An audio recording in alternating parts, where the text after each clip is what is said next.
इब्तदाई दौरे हुकूमत में शुरू होने वाला BRT मंसूबा माली खसारे से दो चार है। BRT का खसारा पूरा करने के लिए एक बार फिर किराए बढ़ाने की तजवीज़ दी गई है और KP अर्बन मोबिलिटी अथॉरिटी के तजावीज़ पर मुश्तमिल समरी सूबाई हुकूमत को अरसा कर दी गई। खबरसां इदारे के मुताबिक पहली तजवीज़ के तहत किराए में 5 से 20 रुपये इजाफे करने की सिफारिश की गई है।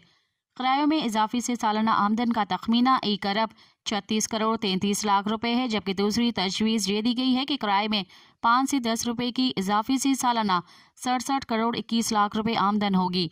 दस्तावेज के मुताबिक तेल की कीमतों में इजाफे के बावजूद BRT किरायों में इजाफा नहीं किया गया। किराए में रद्दबदल न करने से सूबाई हुकूमत भारी सब्सिडी दे रही है और किरायों में इजाफे से सूबाई हुकूमत पर सब्सिडी कीमत में बोझ कम होगा। मज़ीद ख़बरनि ऐं तफ़सीलात लाइ विज़िट कयो असांजी वेबसाइट www.awamiNewsHD.com ऐं ॾिसंदा रहो अवामी न्यूज़ HD।